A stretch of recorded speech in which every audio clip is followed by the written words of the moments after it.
Good morning, everyone. My name is Sylvia Mochabo. I am the founder of Andy Speaks for Special Needs Persons and currently running Miss Africa Elite. And I champion for inclusion of persons with neurodevelopmental disabilities. And today I shall be representing the entire spectrum of disabilities and the challenges that women go through on this menstrual hygiene day. And thank you all for being here and for being part of this. And thank you to PeriodPride for organizing this as we intend to keep our girls in school and ensure that they too are not left behind, even continue with their schooling and everything else. And on this online chat, you can ask questions after, but then let's just dive into different areas that we have. So, disability, we have people with invisible disabilities, and we have those with physical disabilities. That's what most people actually are used to. So, today we will be visiting and looking deeper into all these areas. According to menstrual hygiene and education. So, if we talk about education being for everybody and as our desire, and you look at the persons with disabilities, you will find that when it comes to education, they've definitely been left out, even as we continue with the advocacy. And let's, for example, look at the persons with neurodevelopmental disabilities, that is the neurodiverse, and those with intellectual challenges. So we're speaking about people with autism, cerebral palsy, Down syndrome, and rare diseases that are girls and women, but then normally you find they need a lot of support to take care of themselves. And what happens when it comes to periods coming and education? You will find that they learn differently, meaning even education for menstrual hygiene will have to be tweaked so that they are included. They learn using visuals and music and stuff like that, and it takes longer for them to get to understand. Considering intellectual challenges, it will require specialized kits to explain exactly what is going on. You can imagine just potty training. We have children who are 10 and above and are still on diapers. So add the complication of their menstrual periods coming, and a parent is not prepared, they're not educated, no one has ever prepared them for this. Maybe it's the first girl, and the difference in the conversation just spins it out of control for a parent on top of everything else that they have to do. And it takes a very big group to take care of this child. That means we have therapists, we have the teachers in school, and we have the parents, and now the support of like nannies. So all these people have to be included and educated on menstrual hygiene for this special person. When we're looking at the blind and the deaf, then we're trying to explain something they cannot see, maybe they can feel. So we need to consider that for the blind. And then for the deaf, you'll need a lot of pictorials and stuff like that to elaborate what is going to come and how they should handle it. So there is a lot of different type of education that is required for the special needs fraternity, and that is persons with different disabilities. So I believe that this should be included in their specialized syllabus, because you can imagine for those who are blind, that requires braille, and with all the different types of products, how do they get to know which product is used how? So that means their classes for menstrual hygiene have to be very, very practical and use tactile skills to actually learn about it. That takes us now to the infrastructure. Let's just start with the products. The products that we have for care means that we have variety. There is choice. Everyone else has a choice. But do people with disabilities actually have a choice? Considering now a person with intellectual or neurodiverse, a neurodiverse person will require the caregivers to decide what product suits them, because it is the caregiver who's going to be keeping tabs on the dates of their menstrual cycle. They're the ones who are going to be changing their sanitary towels and explain to them what is going on with them every time. And for the neurodiverse, you need to tell them in advance so that they are ready for the change, because they do not work too well with change, because you will find when things change they get really disoriented. Not all of them, because some, for a spectrum like autism, you will find that there is different, all of the autistic persons are different in their own way, and hence there is a lot of variation when it comes to that. So even that stability of putting the sanitary towel on a intellectually challenged person and expecting them to stay on with it, that's a different challenge. When we look at the blind, there is no sanitary towel that actually comes with instructions, even the basic expiry date that is in braille. So you can imagine when they go to do the purchasing, and then they cannot even tell the difference because they can't see. So they will be dependent on support.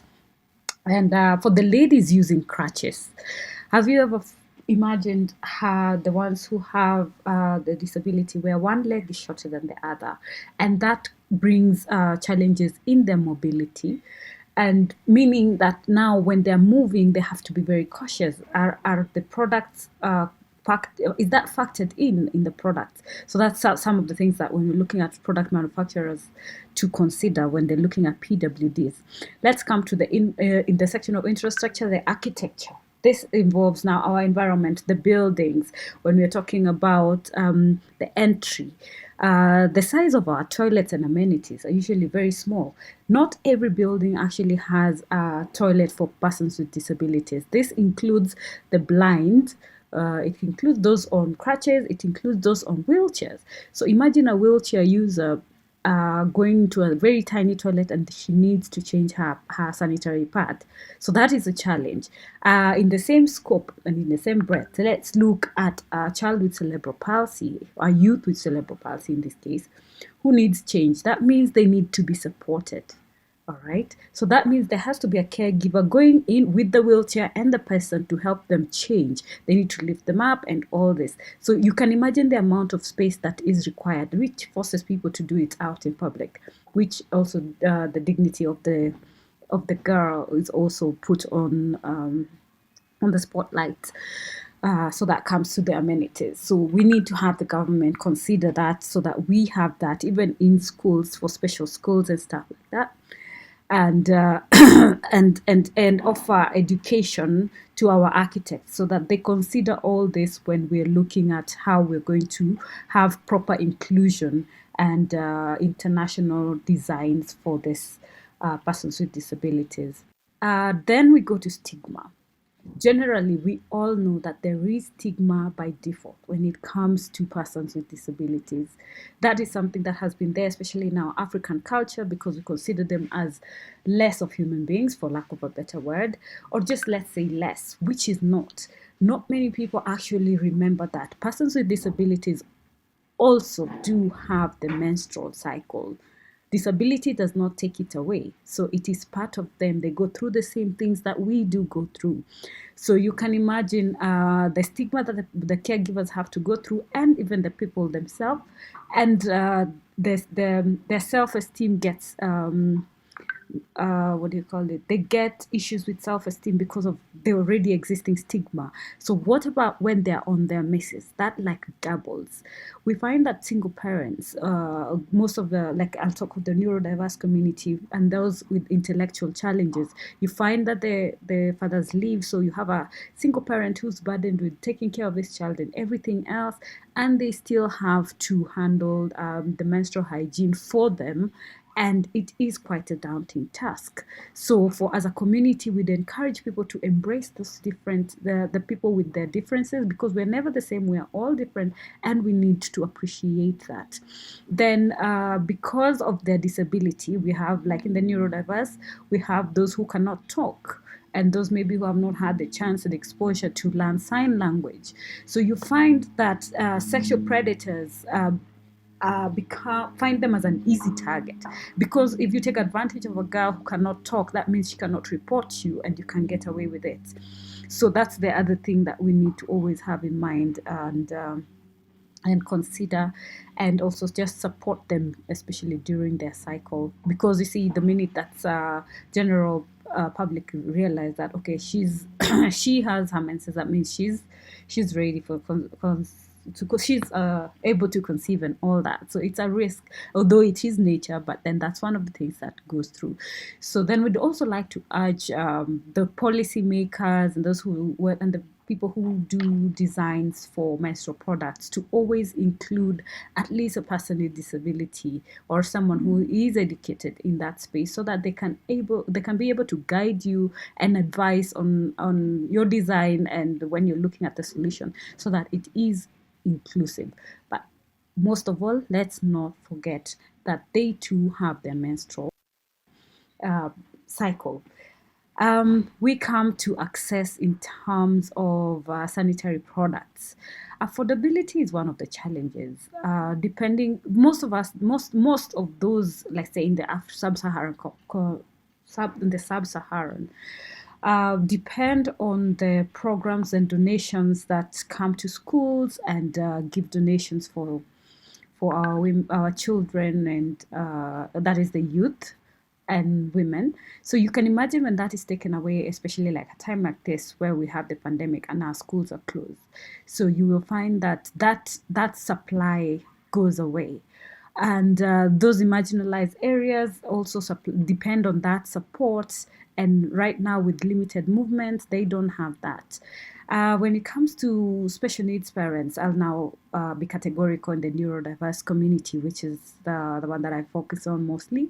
You find that special needs parents have a lot of needs on top of everything else, because you have to live the normal life. Your child you'll find that they might require diapers for longer. Have you ever imagined a youth who is still on their diapers and gets their menses? So how do you balance that? Like, they're having the sanitary towels, yet they cannot go to the toilet by themselves, so they have to wear the diapers. So it's a bit complicated. And then you find the parent has to think about medication for those who depend on either supplements for their well-being or anticonvulsants for those who are epileptic and have seizure convulsions, and then there is the regular food and or etc. Then you add on top of that the thought that they have to think about purchasing sanitary towels for their girls and youth. So that's why we're saying access to the products needs to be free. It needs to be something that people can access without having to fight so much for it, and taxes scrapped. Just basically, let's just get it for free, right? And then we have the men. Like, we have an example. We have a caregiver, single father with a special needs girl. What happens when that girl gets to puberty and it's a girl with a disability? How is it going to handle that?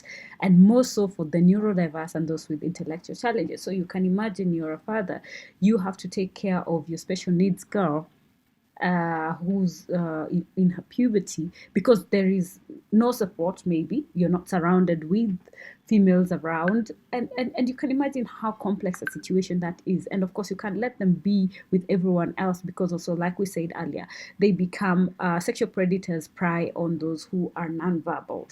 So the challenges surrounding persons with disability are quite immense. And that's why we're saying their stripes could be different, but all our hearts beat the same. We all bleed the same. Just disability is not in an inability, and neither does it change anything when it comes to when it having your period. They still get it. And like I always want to campaign, I say, if we have condoms for free, why not have sanitary wear or sanitary products for free? I've been your presenter, Sylvia Mochabo from Andy Speaks for Special Needs Persons. Thank you for your time.